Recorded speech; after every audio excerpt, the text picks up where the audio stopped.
6-8 laps, and they got to run them hard. Get everything you can out of them. Get all the passes you can, because after that, this aero push takes over, and it's hard to pass. Just give you a quick update. Kevin LePage is our 4th car that's behind the wall and out of the race. While this action continues, that's Tony Raines on the high side in the 34. Justin Allgaier going underneath him, followed by the 60 of Carl Edwards.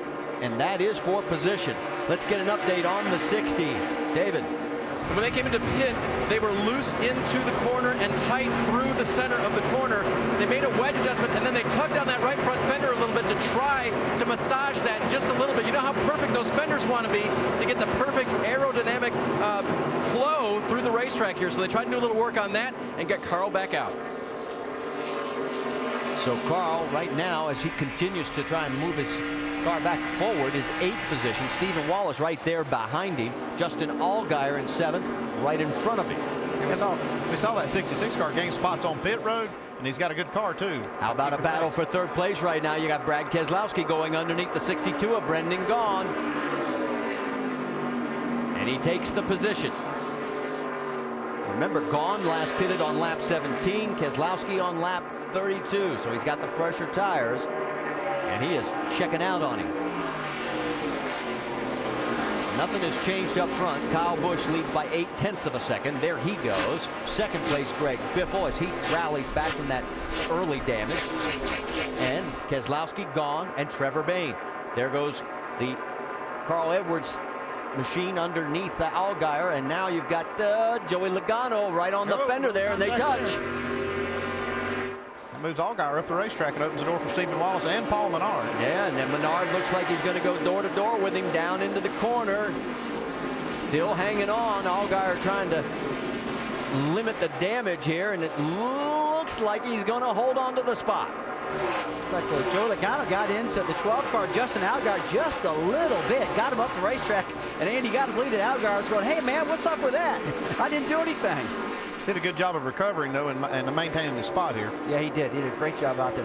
This 12 car has just been solid all year long. And if I could look at any car in the field, I'd have to say this team, the 12 car, Penske and Justin Allgaier, it's like they flipped the switch, and all of a sudden, everything got better. I'm just thinking it might have been adding the team of Brad Keselowski. Having 2 teams and somebody like Brad over there, I think that's really brought a lot to him. I think having those guys working together has really made both teams stronger. You got a glimpse there of Jason Leffler trying to track down the man in front of him, Joey Logano. Battle for 2nd right now as Brad Keselowski and Greg Biffle going after each other, and Keselowski takes the spot. So Brad Keselowski has got himself a great race car tonight as he is moving towards the front, and he's actually running quicker than our race leader, Kyle Busch.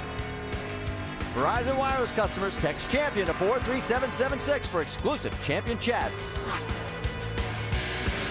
And under the green, it's the NASCAR Nationwide Series tonight. Tomorrow, the NASCAR Sprint Cup Series running here. NASCAR Now pre-race edition, 10 a.m. Eastern, ESPN2.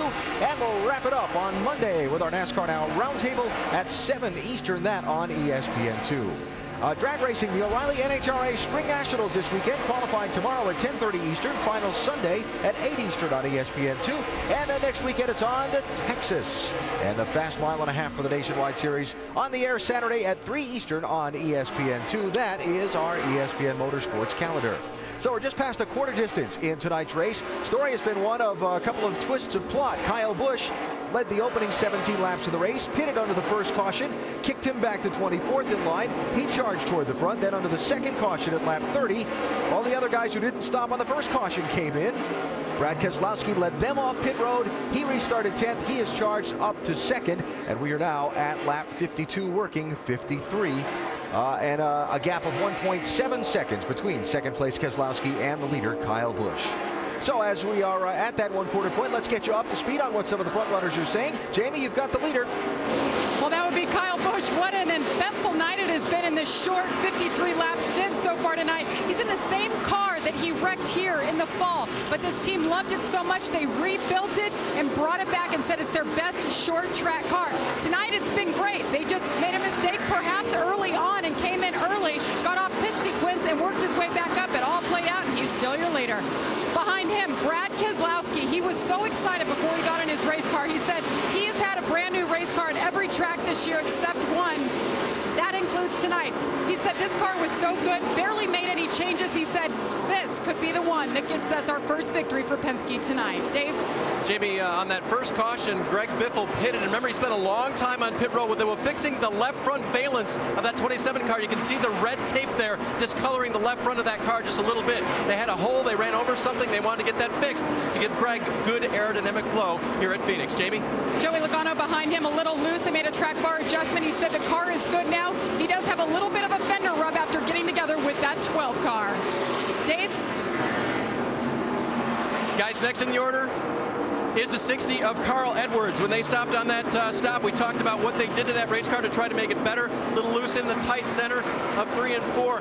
Carl at this racetrack has been very, very good, and they believe that they might have the car to win today. Sitting on the pole was certainly an example of that. They'll try to work him back toward the front. Kevin Harvick has had the winning car most of the season, and on that last stop, they stayed out and were able to, actually they fixed a loose condition with air pressure on one of their stops. Kevin, of course, trying to win for the second week in a row here. The 66 of Stephen Wallace, he's staying in that race car. Even with that injured right foot right now, he's not been complaining about it. And so far, no expectation to put David Rudeman behind the wheel. Shannon?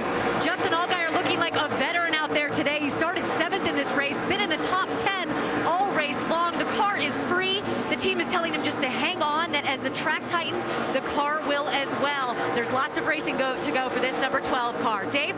Brendan Gaughan's going backwards a little bit right now, a car not to his liking, but this weekend, he and crew chief Brad Parrott were able to do some work on simple track maps like this. He told me part of the problem we've been having is our communication.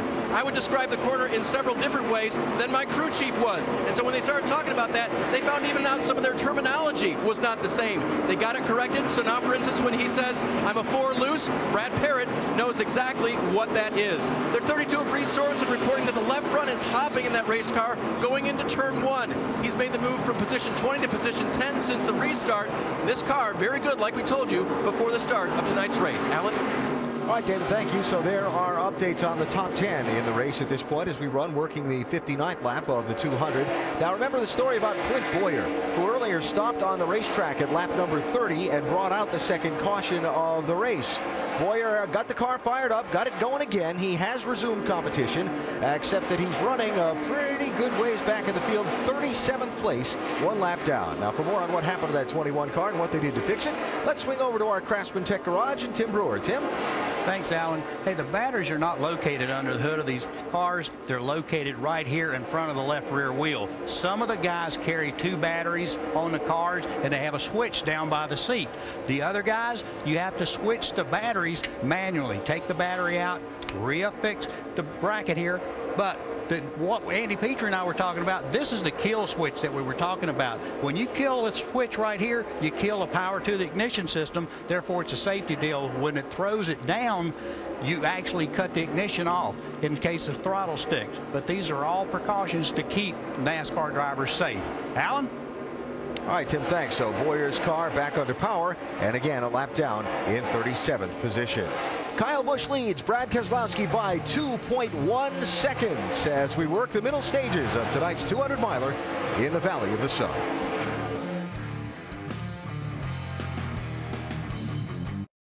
ABC is your destination for the Sunday showcase. First up at 1 o'clock Eastern, 10 a.m. Pacific.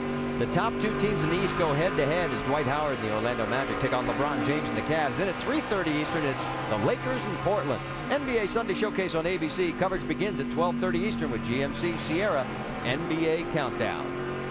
Let's reset things back here for you. Kyle Busch leads by 2.8 seconds over Brad Keselowski. Joey Logano is 3rd. Greg Biffle and Kevin Harvick are 4th and 5th. And then it's Edwards, Allgaier, Sorensen, Steve Wallace, and Paul Menard rounding out your top 10. There's Harvick and the 27 of Biffle as they get around some of the lap traffic. We have a total now of 25 cars on the lead lap. They're going around the 83 of John Borneman right now. Hey, Harvick's got a fast race car. I'm looking at his lap times, guys, and he is just plowing through this field right now. If remember, on that last pit stop, he got blocked in. He had to put it in reverse and back up, and that really killed him a lot. His actual pit stop, Andy, was pretty good, though. Yeah, Pit crew did a good job. They got him down off the jack, but they could not get out of the stall. You see a little smoke coming out of that 27 car there of Greg Biffle. Not sure if it's a little tire rub, maybe rubbing the racetrack or rubbing a fender.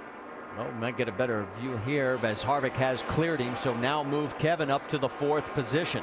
So again, and the one thing we're noticing, take a look at the